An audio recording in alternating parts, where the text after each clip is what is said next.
warahmatullahi wabarakatuh. Perkenalkan, kami dari kelompok 3 ingin mempresentasikan sebuah materi yaitu puisi. Sebelum kita masuki materinya, izinkan kami untuk memperkenalkan diri. Ya, dengan saya Noval Zalkan Sofi sebagai moderator dan rekan-rekan saya. Saya Krisna Surya Putra dan rekan saya. Perkenalkan, nama saya Fadal Gifari dan rekan saya. Saya Raga Gawana Santi dan rekan saya. Saya Ana Halika dan rekan saya. Saya Kesavan Sahalim, saya kembalikan ke moderator. Selanjutnya kita masuk ke materi awal yaitu pengertian puisi, yang kedua ciri khas puisi, yang ketiga unsur fisik, yang keempat unsur batin, dan yang kelima atau terakhir yaitu jenis ini puisi. Selanjutnya, Di sini saya ingin menjelaskan tentang apa itu puisi.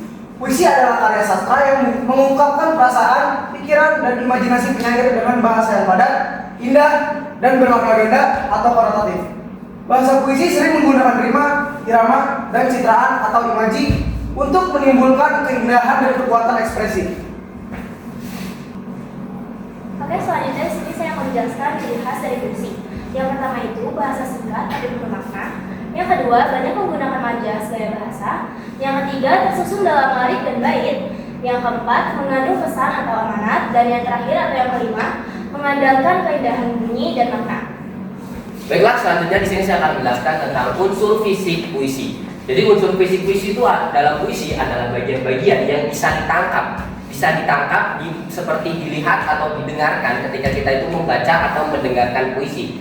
Jadi unsur fisik dalam puisi itu seperti penampilan luar dari puisi itu sendiri. Jadi unsur fisik ini itu dibikin oleh penyair supaya penyair itu bisa menyampaikan perasaannya dan juga menyatakan isi pesan dari puisi tersebut supaya enak didengar dan juga enak dilihat gitu. Selanjutnya ada bagian-bagian dari unsur fisik. Nah, yang pertama itu adalah diksi. Jadi diksi itu singkatnya adalah pilihan kata. Nah, lengkapnya diksi itu adalah pemilihan kata yang tepat untuk digunakan dalam sebuah rangkaian puisi. Jadi ketika penyair itu ingin membuat puisi, penyair itu harus menentukan pemilihan kata yang tepat. Jadi biasanya itu dalam setiap puisi, kata-kata itu satu kata itu mengandung banyak makna. Makanya penyair-penyair itu harus pandai dalam pemilihan kata. Selanjutnya itu adalah rima dan ritma. Kalau rima ini itu biasanya ketika contohnya misalkan puisi itu di akhirannya itu sama gitu hurufnya. Jadi kalau ketika dibaca itu terdengar indah. Jadi punya akhiran yang sama. Nah, kalau ritma ini itu seperti alunan kita ketika membaca puisi, nada-nada yang kita gunakan ketika membaca puisi. Jadi memberikan jiwa pada kata-kata yang ada di dalam puisi. Selanjutnya itu adalah tipografi.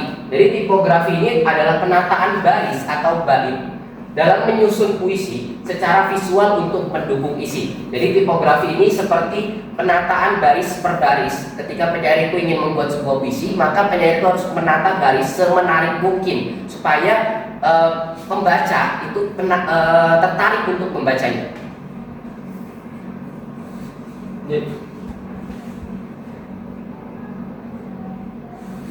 oke, kita lanjutkan bagian dari unsur puisi. Yaitu ada majas. Majas penggunaan gaya bahasa untuk menimbulkan kesan imajinatif dan mendalam bagi pembaca. Yang kedua itu kata konkret. Kata yang menggambarkan suatu secara nyata, bukan abstrak. Oke, selanjutnya imaji atau citraan. Suasana kata yang menciptakan khayalan seolah-olah pembaca dapat merasakan, melihat atau mendengar apa yang digambarkan dalam puisi. Contohnya citraan visual, penglihatan citraan auditif, pendengaran citraan aktif, sentuhan citraan kinestetik, gerakan citraan olfaktor, penciuman, dan citraan gustatori atau rasa. Selanjutnya,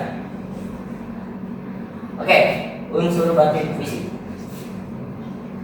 Oke, selanjutnya di sini saya akan menjelaskan mengenai unsur batin puisi. Unsur batin dalam puisi adalah bagian yang berhubungan dengan makna, perasaan, dan pikiran penyair. Kalau unsur fisik itu pusatnya, maka unsur batin adalah jiwanya. Next. Oke. Tema adalah adalah unsur utama pada puisi karena tema berkaitan erat dengan makna dan yang dihasilkan dari suatu puisi. Rasa atau feeling pada puisi merupakan sikap penyair terhadap pokok permasalahan yang terdapat dalam puisinya. Next. Selanjutnya ada nada. Yang dimaksud nada atau suasana pada puisi adalah sikap penyair terhadap pembacanya. Amanat pada puisi, amanat atau tujuan merupakan pesan yang terkandung di dalam sebuah puisi. Next. Selanjutnya ada jenis puisi. Yang pertama ada berdasarkan zaman. Pertama, puisi lama. Puisi yang terikat aturan seperti rima, jumlah baris atau bait. Contohnya pantun, syair, dan kurinda. Kedua, ada puisi baru. Puisi yang lebih bebas dalam bentuk dan isi. Contohnya ada soneta, ada balada, ode, elegi, dan himne. Yang ketiga, puisi modern sangat bebas bentuk, bahasa, dan makna. Bisa tidak konvensional. Contohnya puisi spelling, tipografi, dan puisi mantra kontemporer. Oke, selanjutnya berdasarkan isi. Yang pertama itu puisi naratif, puisi yang menceritakan suatu peristiwa atau tokoh. Contohnya itu seperti balada dan romansa. Yang kedua, puisi lirik, puisi yang mengungkapkan perasaan pribadi. Contohnya itu seperti ode, elegi, dan himne. Dan yang ketiga dan terakhir ada puisi deskriptif, puisi yang menggambarkan suasana, objek atau keadaan tertentu.